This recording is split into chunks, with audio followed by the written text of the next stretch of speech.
안녕하세요. 반갑습니다. AI 시대의 발도르프 교육이라는 주제인데 AI 시대에 지금 현재 체감하시는 것이 어떻게 되는지 요즘 대학에서 교수자들이 가장 많이 고민하는 것 중에 하나가 학생들이 과제물을 제출을 하면 이게 학생들이 자기가 직접 쓴 것인지 아닌지를 거의 알 수가 없는 상황이 됐습니다. 가장 잘 알려진 게 이제 챗GPT라는 프로그램이 되는데 대학생들이 요즘 공공연하게 하는 얘기가 예전에 이런 챗GPT 같은 거 없을 때는 우리 선배들은 과제를 다 어떻게 했는지 모르겠다 이런 얘기들을 했는데 그만큼 많이 의존을 한다는 거죠. 특히 요즘은 이 AI를 활용한 여러 가지 이제 이런 발전들이 있는데 AI 기술들이 적극적으로 활용이 되면 지금 국내에서도 그런 것들을 초등학생들부터도 많이 이제 그런 형태의 교과서를 도입을 한다고 그러는데 그게 거꾸로 학생들을 오히려 더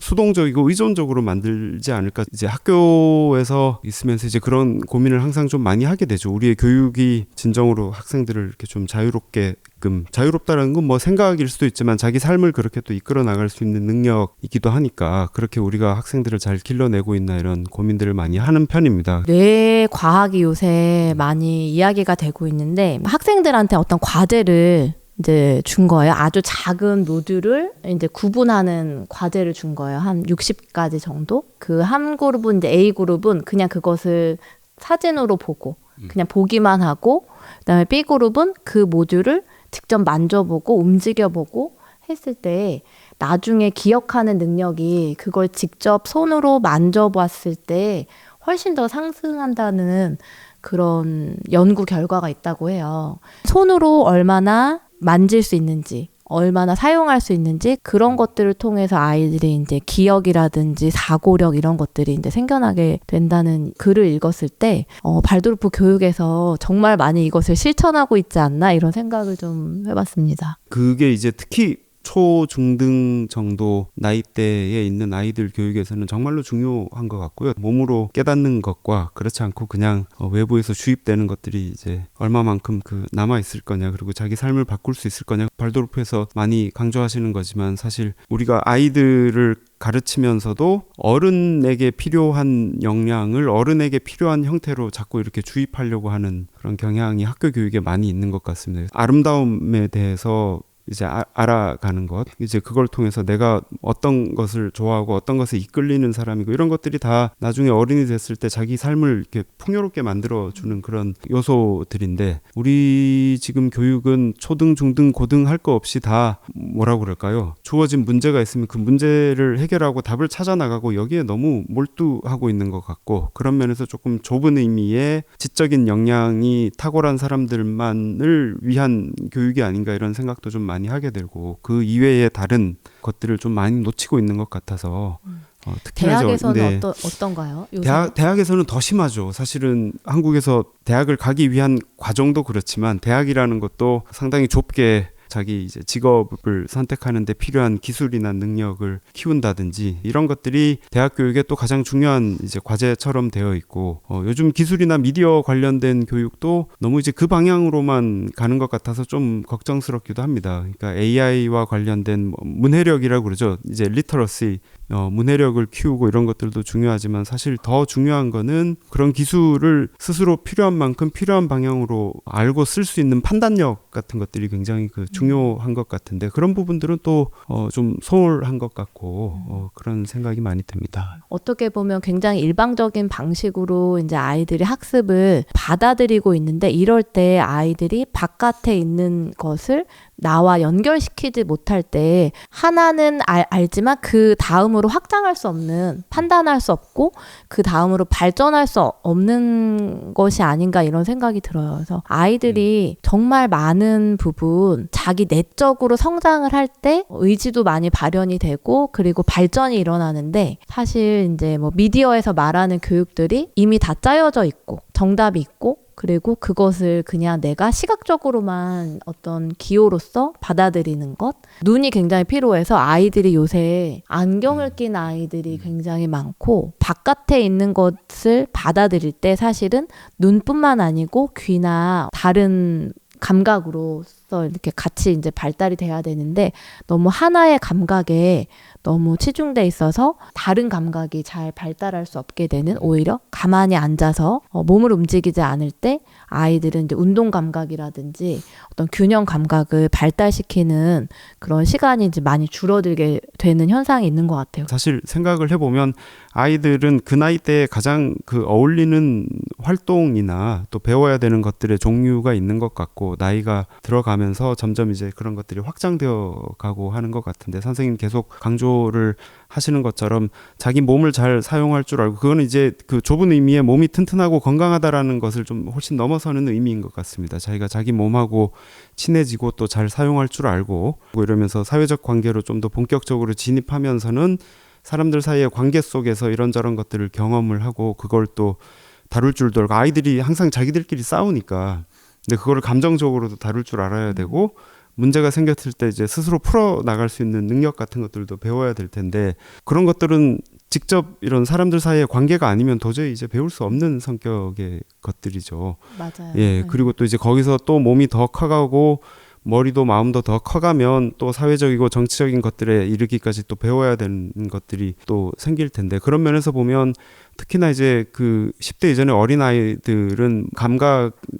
이렇게 자유롭게 발산하고 또 키울 수 있는 게 가장 중요한 것 같고, 나중에 그 스스로 어떤 판단을 하고 자율적인 삶을 살아나가는 힘도 결국은 이제 거기서부터 나온 것 아닌가, 이런 생각이 좀 듭니다. 핸드폰이며 뭐 이런 기술들이 사람들을 점점 더 의존적으로 만든다는 게 여러 의미에서도 그렇지만은 이렇게 이제 몰입을 하게 되면 이게 압도적으로 자극적이기 때문에 어린 아이들 때부터 이제 이런 미디어가 제공해주는 그런 쾌락에 몰두를 하게 되면 다른 종류의 어떤 즐거움이나 아름다움이나 가치 있는 활동들이 어떤 것들이 있는지, 이런 것들을 그 한번 탐색해보고 배울 수 있는 기회들을 계속 놓치게 되는 것 같고, 하기 싫은 일들도 해야 되고 당장 내키지는 않지만 다른 활동들, 뭐 책을 본다든지 사람들과 대화를 한다든지 그런 것들이 항상 즐겁지만은 않은데, 그런 것들이 되게 힘이 많이 필요한 거죠. 그리고 내가 판단하고 결정을 했으면 그걸 또 이끌어 나갈 수 있는 능력이 필요하고 그런 건데, 그런 훈련을 사실은 몸과 감각과 마음을 키우는 과정에서 계속 하는 거라고 생각을 하거든요.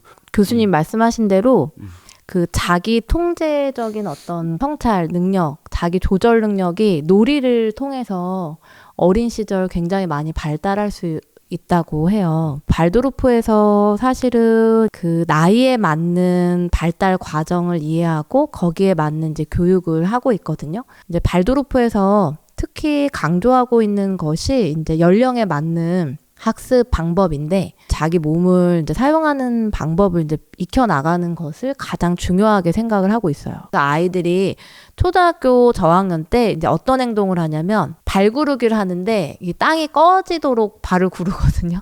그러고 나서 선생님 무릎이 아파요, 발이 아파요, 이렇게 얘기를 해요. 그러니까 어느 정도 힘을 들여서 그것을 해야 되는지.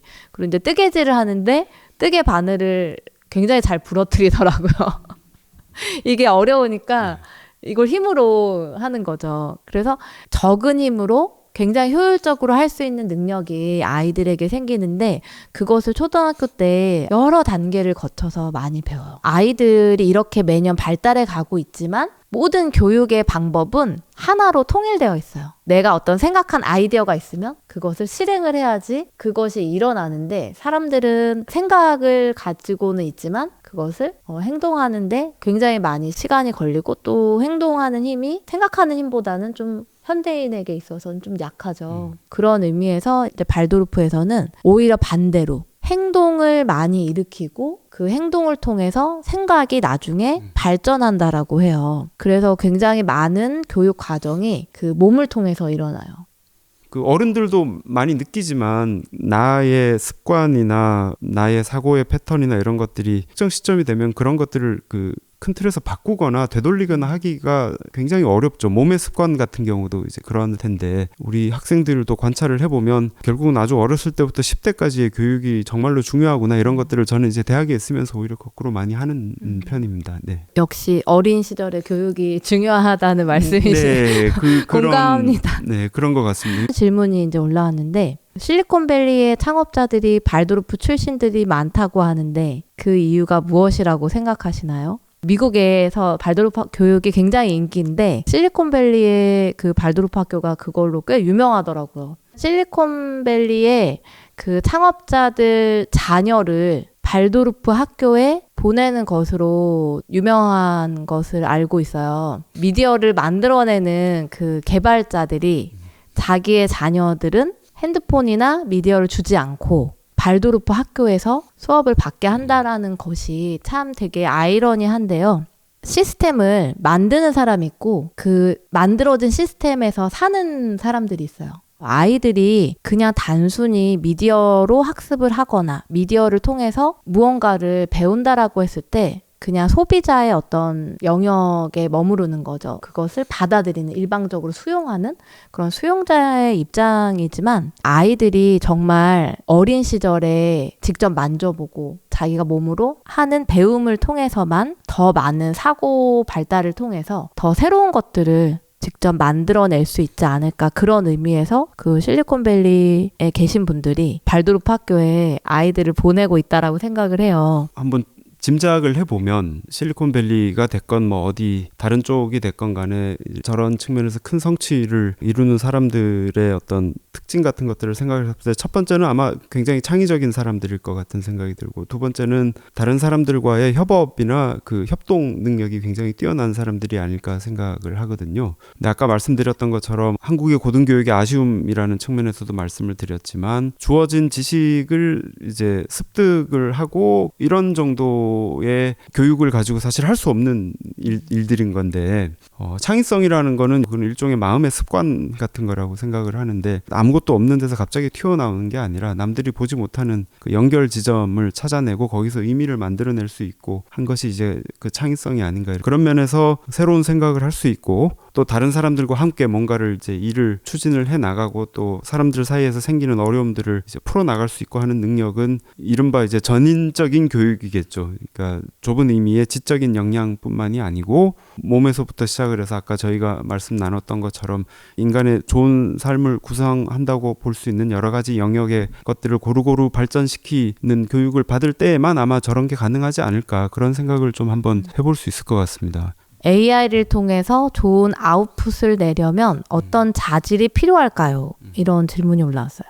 챗GPT 같은 이런 도구들도 질문을 던지는 사람들의 역량이 굉장히 중요한 것 같습니다. 그러니까 질문을 아주 구체적이고 딱 필요한 답을 이끌어낼 수 있는 형태의 좋은 질문을 하면 거기에 맞춰서 좋은 결과물들을 많이 만들어주고요. 그렇지 않고 질문 자체가 이렇게 퍼져 있고 초점이 불분명하고 이렇게 되면은 또 이제 그냥 그런 정도의 결과물만 나오고 그러니까. 근데 이제 그것도 사실 생각을 해보면 좋은 질문이라는 것 자체는 아까 말씀드렸던 그 창의성의 영역이기도 하고 그럴 텐데, 그런 능력을 키우려면 다시 강조를 하지만 이런 식의 어떤 그 주어진 지식이나 정보를 습득하는 걸로는 그런 좋은 질문 그리고 사람들이 보지 못한 문제를 보고 이런 능력이 키워질 수는 없는 거겠죠. AI 교과서 도입, 실제로 그 초판이 지금 다 만들어졌다고 하더라고요. 지금 이미 학교 현장에서도 특히 초등학교부터 시작을 해서 선생님들의 역할이 굉장히 그 예전하고 비교했을 때 많이 위축되어 있고 이런 얘기들 이제 많이 듣게 되는데요. 그런 것들이 이제 본격적으로 기계로 대체가 된다라고 했을 때 학교 공동체에서 우리가 학생들이 배우기를 바라는 것의 성격이 이제 완전히 달라지는 거겠죠. 이거는 전문가들 뿐만이 아니고 우리 시민들이 다 같이 관심을 가지고 논의를 해야 되는 문제가 앞으로 될 것 같습니다. 네, 감사합니다. 네. 저는 오늘 AI 주제로 굉장히 많은 생각들을 하게 되고 또 아이들을 잘 교육시키기 위해서 조금 더 관심 있게 지켜봐야겠다, 이런 생각이 좀 드는 날이었던 것 같아요. 자, 마지막으로 아이들이 매일매일 접하는 아침 시를 여러분에게 들려드리고 마무리를 하도록 하겠습니다. 슈타이너가 아침에 아이들이 낭송하는 시를 남겼거든요. 5학년 이상에게 해당하는 아침에 들려주는 시예요. 나는 세상을 바라봅니다. 그곳에는 태양이 빛나고 별들이 반짝이고 돌들이 놓여 있습니다.